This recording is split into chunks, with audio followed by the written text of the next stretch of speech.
first guest was Opie on The Andy Griffith Show and Richie Cunningham on Happy Days. Now he's one of the most successful filmmakers in Hollywood. His new movie is The Missing, and it's in theaters now. Please welcome Ron Howard. Ne serait-ce pas la chose la plus mesquine, humiliante et pourtant surprenante que je puisse lui tirer dessus?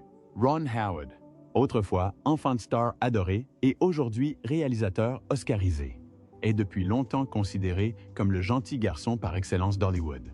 The Andy Griffith Show a un homme d'exception.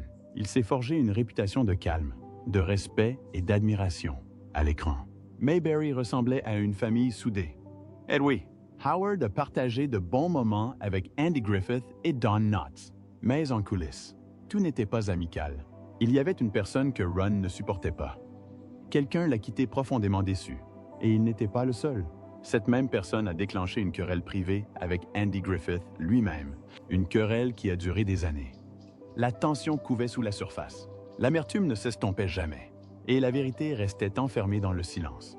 Mais finalement, le Andy Griffith Show a été révélé. Il ne s'agit pas seulement d'une vieille série télévisée. C'est un pan précieux de l'histoire américaine qui touche toujours bien les cœurs, bien qu'elle ait été diffusée de 1960 à 1968. Ces histoires, ses valeurs et ses personnages continuent d'apporter réconfort et joie aux téléspectateurs. Anciens et nouveaux. Pendant 8 belles années, la série a invité le public dans la charmante ville fictive de Mayberry. Un endroit où la vie était plus simple, les problèmes mineurs et la gentillesse toujours gagnante. La série comptait 249 épisodes d'environ 30 minutes chacun. Les 159 premiers étaient en noir et blanc, ce qui leur conférait un aspect nostalgique et intemporel. Les 90 derniers épisodes étaient en couleur, donnant vie à Mayberry avec des détails éclatants. Mais qu'ils soient en noir et blanc ou en couleur, chaque épisode gardait le même esprit, simple, drôle et plein d'émotions. Étonnamment, la série n'a pas démarré toute seule. Elle a d'abord été diffusée dans un épisode spécial du Danny Thomas Show. C'est là que nous avons rencontré Andy Taylor, le shérif calme et sage de Mayberry, interprété par Andy Griffith. Ce n'est pas possible. Son humour doux et son leadership constant ont immédiatement conquis les téléspectateurs. Bientôt, Andy et sa petite ville ont eu leur propre série, et l'histoire a été écrite. Mayberry était une fiction, mais elle semblait réelle. On disait que c'était une ville de quelques milliers d'habitants, où tout le monde connaissait votre nom. Le shérif Andy Taylor n'était pas seulement un homme de loi. C'était aussi un père veuf élevant seul son jeune fils. Au pays, Andy ne portait pas d'armes et ne criait pas d'ordre. Il maintenait la paix avec patience, bon sens et force tranquille. Il était le pilier de Mayberry, à la fois comme shérif et comme père. Opie, interprété par le jeune Ron Howard, était doux et curieux. Le lien entre père et fils était l'un des éléments les plus touchants de la série. Ils pêchaient ensemble, partageant des leçons de vie et grandissant côte à côte dans des scènes pleines de tendresse et de sagesse. Tante Bea, interprétée par Frances Bevier, veillait à la cohésion de leur foyer. Elle n'était pas seulement une femme de ménage, elle faisait partie de la famille. Tante Bea offrait amour, conseils et nombreux repas faits maison. Sa présence chaleureuse contribuait à la plénitude et à la complétude de la famille Taylor. Et puis il y avait Barney Fife, l'adjoint bien intentionné mais excessivement extravagant d'Andy, interprété par l'inoubliable Don Knotts. Barney était nerveux, ambitieux et se retrouvait souvent dépassé. Ses gaffes comiques, comme un tir raté ou une panique à cause d'une tarte manquante, en ont fait un chouchou des fans. Andy le guidait toujours avec un sourire entendu, et leur profonde amitié était l'un des aspects les plus précieux de la série. Mais la magie ne s'arrêtait pas aux personnages principaux. Mayberry était peuplée de citadins adorables, de voisins curieux, de coiffeurs avisés et de commerçants sympathiques. Chaque semaine, les téléspectateurs étaient invités à entrer dans leur univers, à rire des facéties de Barney, à regarder Opie grandir et à ressentir la beauté tranquille de la vie de petite ville. Bien que diffusée dans les années 60, Andy Griffith a dit un jour que l'émission évoquait davantage les années 30. Une époque plus calme et plus douce. Elle n'était jamais tendance ni tape à l'œil. C'est ce qui le rendait si spécial. Il offrait paix, chaleur et valeurs indémodables. Le public a adoré. L'émission a connu un succès d'audience exceptionnel tout au long de son existence, terminant numéro 1 aux États-Unis en 1968. Un honneur rare partagé avec I Love Lucy et Seinfeld. Don Knotts a remporté 5 Emmy Awards pour son rôle. Et Frances Bevier. Notre pichon n'est pas sujet, Don Tenmos, même. bien qu'Andy Griffith lui-même n'ait jamais reçu d'Emmy pour sa performance. Aujourd'hui encore, l'Andy Griffith Show perdure. Vous pouvez toujours le regarder sur des chaînes comme ETV et TV Land, ou le regarder en streaming en ligne, où les nouvelles générations tombent sous son charme. À Mount Airy, en Caroline du Nord, la ville natale d'Andy Griffith, des milliers de fans se rassemblent chaque année pour les Mayberry Days. Ils s'habillent comme les personnages, chantent de vieilles chansons et font revivre le monde paisible de Mayberry. Mais si Mayberry semblait être une ville parfaite et joyeuse à l'écran, que se passait-il réellement en coulisses? Quelle tension cachée bouillonnait discrètement sur le plateau, loin des sourires et des rires? En coulisses, la tension réelle du spectacle d'Andy Griffith. À l'écran, l'Andy Griffith Show était comme une étreinte chaleureuse. Le shérif Andy Taylor et Tante Bee étaient le cœur de Mayberry. Stables, aimant et bienveillant.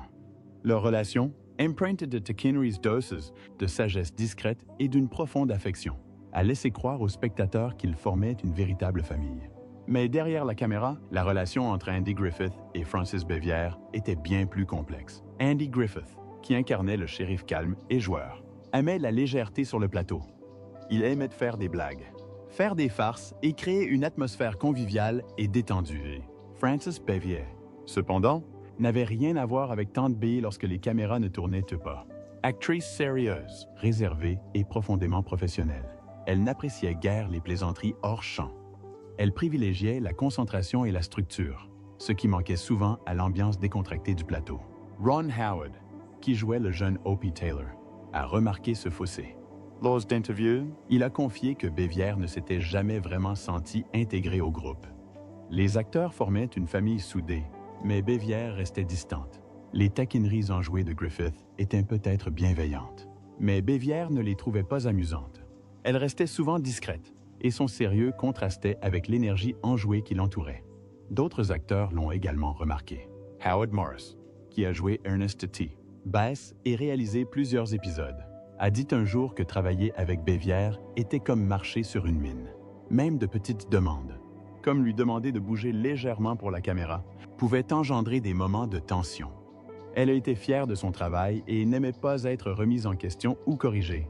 George Lindsay, qui jouait Goober Pyle, a même affirmé dans ses mémoires que Bévière s'en était un jour prise physiquement à un autre acteur.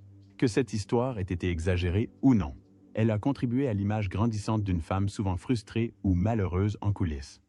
Pourtant, Andy Griffith n'a jamais tenu de propos négatifs à l'égard de Bévière pendant la diffusion de l'émission. Il est resté professionnel et n'a pas révélé ses conflits privés en public. Ce n'est qu'en 1998, lors d'une interview sur Larry King Live, qu'il a discrètement confirmé les rumeurs. Leur relation avait été tendue, mais l'histoire avait alors pris une tournure poignante. 4 mois avant sa mort, en 1989, Frances Bévière appela Griffith à l'improviste. Elle s'excusa pour son comportement pendant le tournage de la série, admettant d'avoir été difficile. Griffith accepte ses excuses. Ce fut un moment de réconciliation silencieuse après des années de distance. Des signes antérieurs témoignaient de la distance émotionnelle de Bévière. En 1972, Griffith et Ron Howard lui rendirent visite chez elle à Siler City, en Caroline du Nord. Elle refusa de les laisser entrer, ne leur parlant qu'à travers la porte close. La même chose se reproduisit en 1986, lorsque les producteurs tentèrent de la faire participer au film de retrouvailles Retour à Mayberry. Elle a refusé de participer et s'est à nouveau adressée aux visiteurs à travers sa porte, déclarant simplement « Je n'ai jamais aimé Andy Griffith ». C'est un commentaire surprenant, surtout pour les fans qui voyaient Tante Bea comme l'âme de la famille Taylor. Mais en vérité, Frances Bévière se sentait souvent en décalage avec le reste de la distribution. Certaines pensaient qu'elle en voulait à Don Knotts et Andy Griffith de jouer les meilleures scènes comiques, alors que son personnage, bien qu'adoré, était plutôt sérieux. Cela a peut-être accentué son sentiment d'isolement. Rance Howard, le père de Ron, a un jour suggéré qu'Andy lui-même avait nourri une certaine amertume envers Bévière au fil des ans. Il est facile de comprendre comment 2 professionnels déterminés, au style très différent, ont pu s'affronter discrètement. Pourtant, aucune de ces tensions ne transparaissait à l'écran. L'affection entre Andy et Tante Bee semblait réelle. Leurs conversations en cuisine, Le calme et le réconfort de leur dîner en famille et l'attention qu'elle portait à Opie ont donné à Mayberry un sentiment de famille. Les fans seront peut-être surpris, voire tristes, d'apprendre cette tension hors écran. Mais d'une certaine manière, cela rend la série encore plus impressionnante. Malgré leurs différences personnelles, ces acteurs ont travaillé ensemble pour créer un spectacle durable, qui continue d'apporter de la joie aux spectateurs des décennies plus tard. Frances Bévière prit sa retraite en 1972 et vécut ses dernières années dans une solitude paisible. Elle s'éteignit en 1989 à l'âge de 86 ans. Andy Griffith vécut plus longtemps et s'éteignit paisiblement en 2012. Mais ensemble, malgré toutes les tensions, ils ont bâti un héritage. Tante Bea et le shérif Taylor n'étaient peut-être pas proches dans la vie, mais à l'écran. Ils ont laissé au monde un souvenir inoubliable. Même après toutes ces années, The Andy Griffith Show continue de nous toucher. Il nous montre que la gentillesse peut tout changer, que le rire peut apaiser la douleur et que les histoires les plus fortes viennent du plus profond de soi. Mais derrière le charme tendre du petit Opie, Taylor se cachait un vrai petit garçon. Ron Howard. Qu'est-ce qui a fait de lui la personne qu'il est devenu? À quoi ressemblait réellement son enfance devant la caméra? Et comment ce jeune garçon a-t-il si vite trouvé sa place dans le monde brillant et exigeant du show business? Ron Howard. D'enfant star à réalisateur acclamé, la carrière de Ron Howard est l'une des histoires les plus inspirantes d'Hollywood. Né le 1 mars 1954 à Duncan, dans l'Oklahoma, Ronald William Howard est né dans le show business. Son père, Rance Howard, acteur, scénariste et réalisateur, a changé son nom de famille d'origine, Beckenholt, en Howard pour une consonance plus professionnelle. Sa mère, Jane Spiegel Howard, était également actrice. Avec des parents si profondément impliqués dans le monde du spectacle, la voix de Ron semblait toute tracée dès le début. À sa naissance, son père servait dans l'armée de l'air américaine. Après son service militaire, la famille déménagea en Californie, où Ron grandit au milieu des plateaux de cinéma et des studios de télévision. Doté d'un charme et d'un talent naturel, Ron a commencé à jouer très jeune. Il a suivi des cours particuliers sur les plateaux de tournage et a étudié à Burbank avant d'intégrer l'école de cinéma de l'USC, sans toutefois obtenir son diplôme. Sa passion pour la réalisation était déjà bien ancrée. Les premiers rôles de Ron dans des séries comme La Quatrième Dimension et Dennis la Malice ont contribué à bâtir sa carrière. Mais tout a changé en 1960 lorsqu'à seulement 6 ans, il a été choisi pour incarner Opie Taylor dans The Andy Griffith Show. Incarnant le fils du sage et bienveillant shérif Andy Taylor, son rôle a conquis les cœurs de toute l'Amérique. La série a duré 8 saisons et Ron est apparu dans chacune d'elles, devenant l'un des enfants acteurs les plus appréciés de l'histoire de la télévision. Après The Andy Griffith Show, Ron a continué à jouer. Une brève apparition dans un sketch comique intitulé Love and the Television Set a donné naissance à une série bien plus importante. Ce sketch fut plus tard rebaptisé Love and the Happy Days et devint le pilote de la désormais célèbre sitcom Happy Days. Ronnie incarnait Richie Cunningham, un adolescent américain poli qui grandissait dans les années 50. Avec Henry Winkler dans le rôle de Fonz, la série devint un succès culturel. Si le personnage cool de Winkler a retenu toute l'attention, la présence constante de Ron a contribué à ancrer la série. Et leur amitié a perduré hors écran également. Malgré son succès d'acteur, Ron avait d'autres rêves. Dès son plus jeune âge, il observait attentivement les réalisateurs et rêvait d'en devenir un lui-même. Ce rêve devint réalité en 1977 lorsqu'il réalisa Grand Theft Auto, une comédie à petit budget coécrite avec son père. Le film fut produit par le légendaire producteur Roger Corman, qui autorisa Ron à réaliser à condition qu'il joue également dans un autre film, Mange ma poussière. Le pari a fonctionné. Ron a officiellement entamé un nouveau chapitre de sa carrière de réalisateur.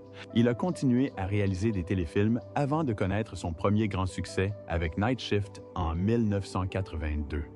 Le film, avec Michael Keaton et Henry Winkler, a prouvé que Ron avait un réel talent derrière la caméra. Puis est venu Splash, une histoire d'amour entre un homme et une sirène, avec Tom Hanks. Ce fut un immense succès et a propulsé Ron parmi les meilleurs réalisateurs d'Hollywood.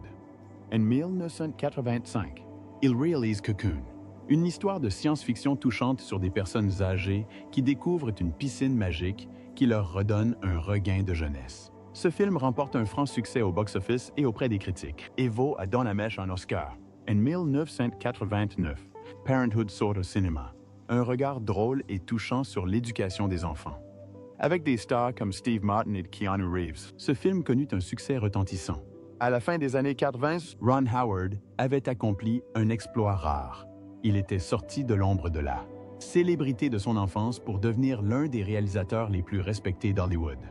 Son parcours a été façonné par une détermination tranquille, un talent authentique et un amour profond pour la narration qui ne s'est jamais démenti.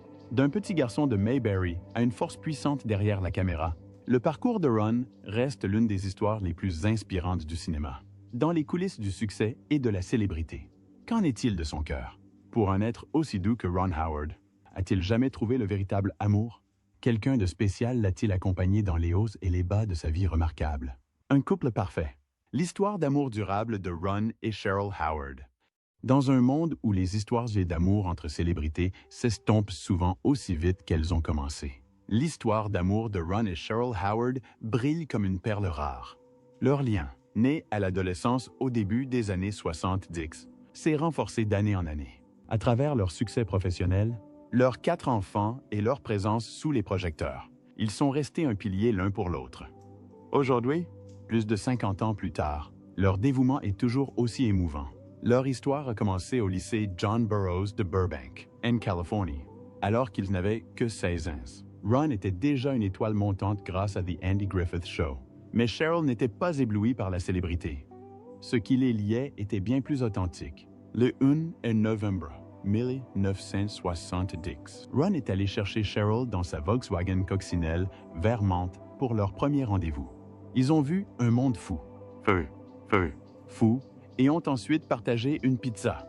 Un début simple pour une histoire d'amour qui durera toute une vie. 5 ans plus tard, le 7 juin 1975, ils se mariaient lors d'une cérémonie touchante à Burbank. Amos, famille et quelques membres de la distribution de Happy Days, dont Tom Bosley, étaient présents. Leur mariage, tout comme leur relation, était sincère et doux, sans artifice, simplement empreint d'amour.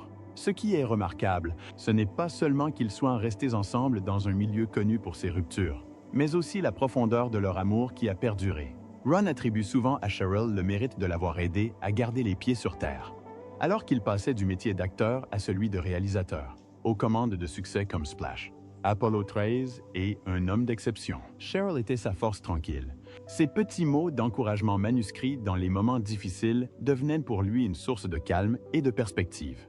Dans un monde où la célébrité et les délais étaient omniprésents, Cheryl était son point d'ancrage. Mais Cheryl est bien plus que la femme derrière l'homme. C'est une écrivaine, une penseuse et un esprit profondément indépendant. Leur fille, l'actrice Bryce Dallas Howard, décrit Cheryl comme une force de la nature, quelqu'un qui dirige avec cœur et sagesse. Bryce a révélé un jour que Cheryl avait demandé Ron en mariage à 3 reprises, non pas parce qu'elle doutait de son amour, mais parce qu'elle voulait d'abord terminer ses études. Cette détermination et cette confiance en soi ont contribué à forger un mariage équilibré. Ensemble, Ron et Cheryl ont élevé 4 enfants, dont des jumeaux. Malgré des carrières bien remplies, ils ont fondé une famille soudée aux valeurs profondément ancrées. Bryce et Paige ont suivi des parcours créatifs, mais tous les enfants Howard ont témoigné de l'amour et des conseils constants qu'ils ont reçus de leurs parents. Au fil des décennies, Ron et Cheryl sont restés liés non seulement par l'amour, mais aussi par des passions communes. Ils participent à des événements ensemble, lisent des histoires côte à côte et discutent de films et de livres avec la même curiosité. Ron a déclaré que la perspicacité émotionnelle de Cheryl façonne souvent sa vision des personnages et des histoires, lui rappelant de privilégier les relations humaines dans son travail. Le 7 juin 2025, le couple a célébré son 50e anniversaire de mariage. Ron a marqué l'événement par une publication touchante sur les réseaux sociaux, partageant une photo d'eux sur une plage au coucher du soleil. Il a écrit « Reconnaissant pour ces 50 années extraordinaires, la famille et les expériences qu'elles ont engendrées. Quelly Aventura and Avil, dans des eaux calmes et apaisantes, et aussi dans des rapides difficiles. » Il ajouta que le secret de leur succès résidait dans l'amour et le respect mutuel, suffisamment pour continuer à pagailler. L'année précédente, Ron avait apporté une touche de nostalgie à leur anniversaire en emmenant Cheryl, faire un tour dans la même Volkswagen coccinelle que celle de leur premier rendez-vous. C'était un tendre hommage au jour où leur aventure avait commencé. Ron partage souvent ce qui, selon lui, maintient la solidité d'un mariage, la communication, l'épanouissement mutuel et un peu de chance. Mais par-dessus tout, il croit en l'amitié, le respect et l'effort quotidien. Non tried, année après année. Cheryl a un jour confié que ce qui l'avait d'abord attiré chez Ron, c'était son don pour la narration. Cet amour commun pour l'imagination, l'émerveillement et les moments touchants est le fil conducteur qui les unit depuis plus de 50 ans. Mais même pour quelqu'un d'aussi gentil et constant que Ron Howard, la vie était-elle toujours douce? Dans un monde aussi imprévisible qu'Hollywood, a-t-il jamais été confronté à la controverse? Ron Howard a rarement été confronté à la controverse. Ron Howard est connu à Hollywood comme l'une des personnalités les plus respectées et les plus discrètes. Un rare mélange d'une star d'enfance devenue réalisateur primé, ayant conservé une réputation irréprochable. S'il a largement évité les scandales personnels et les débordements publics qui accompagnent souvent la célébrité, quelques-unes de ses décisions créatives ont suscité la controverse au fil des ans. Ces moments, bien que relativement mineurs, révélant les tensions entre narration, attentes du public et sensibilité culturelle. L'une des controverses publiques les plus importantes concernant Howard eut lieu en 2006 avec la sortie du Da Vinci Code, adaptation du roman à succès de Dan Brown.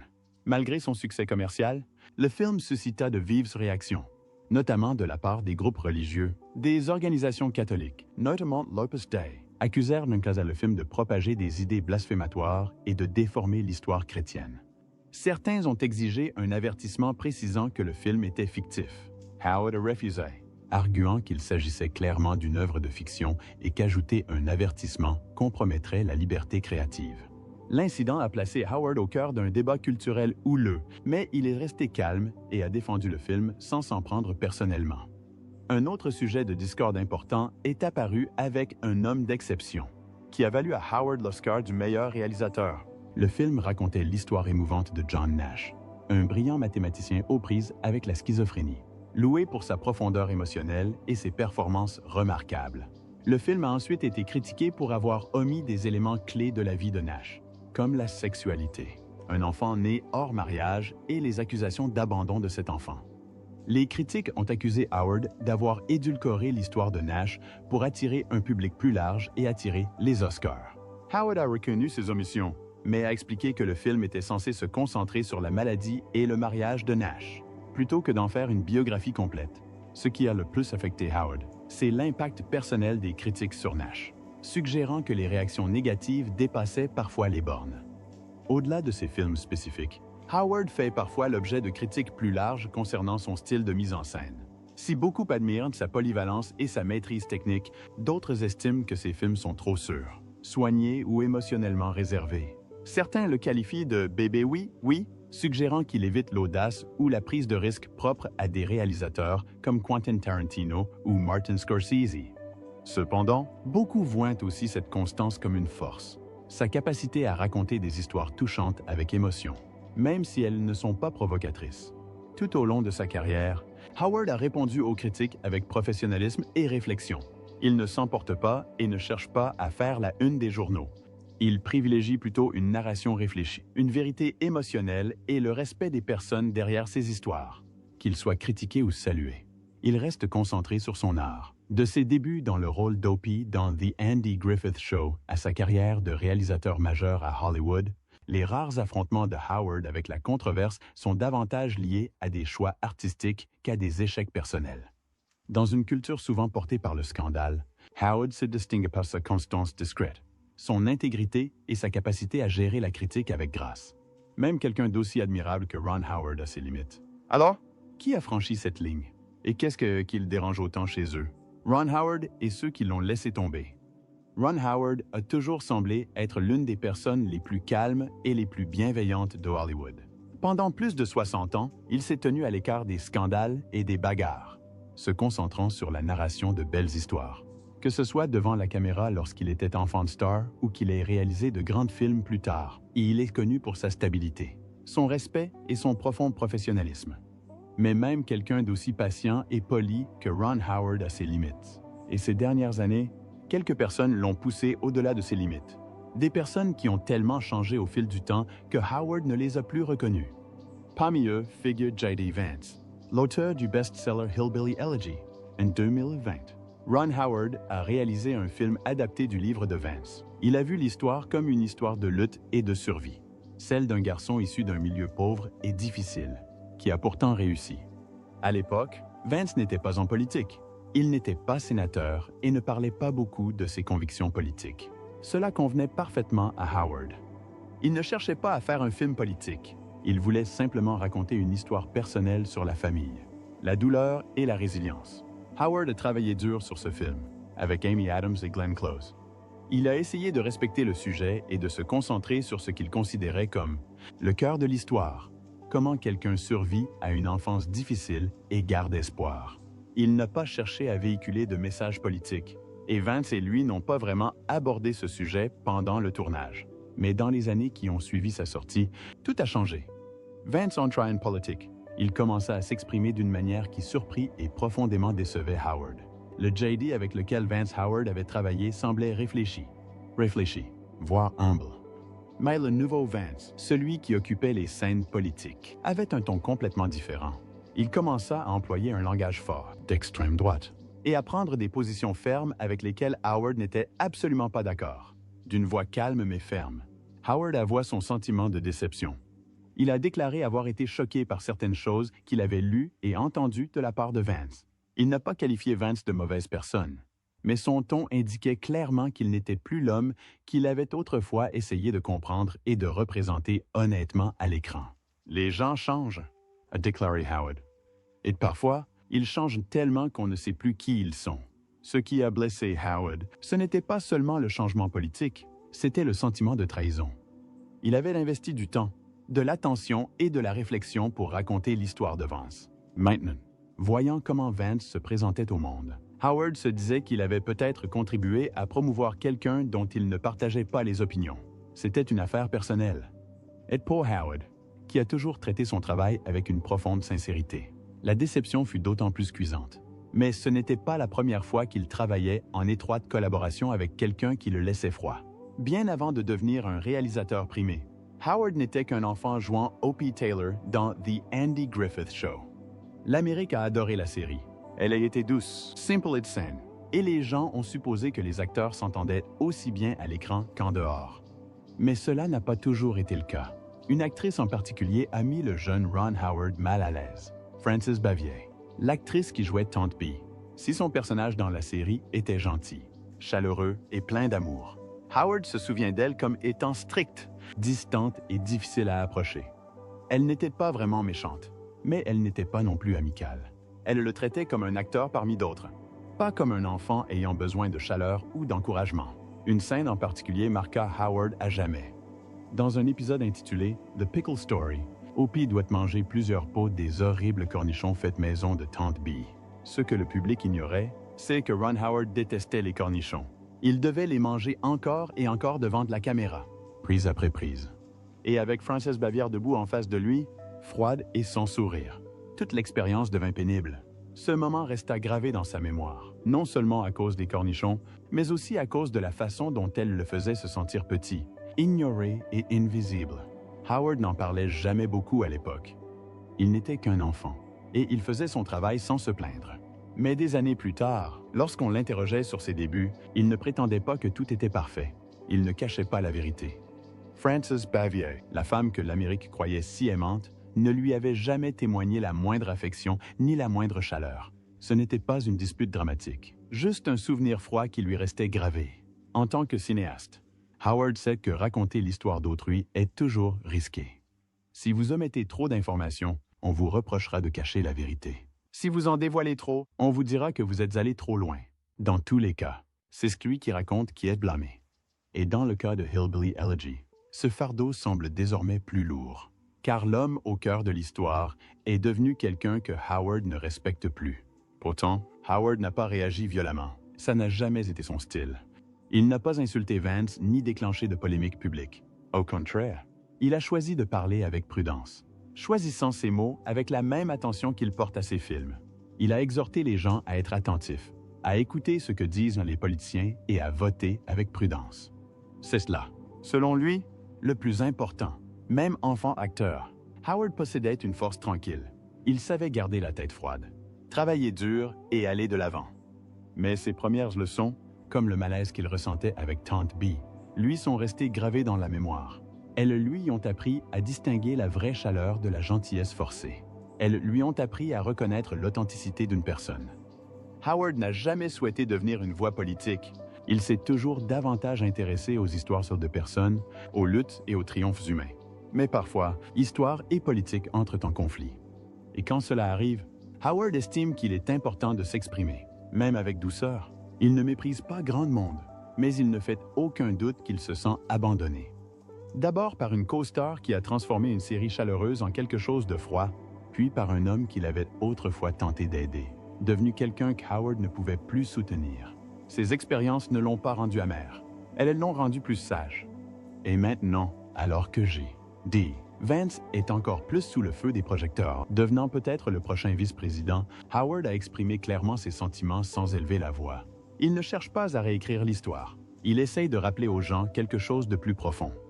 Que le caractère compte, que la vérité compte, et que lorsque quelqu'un vous dit qui il est, vous devez le croire. Si vous avez aimé cette vidéo, aimez-la et abonnez-vous. Et cliquez également sur la vidéo suivante affichée sur votre écran.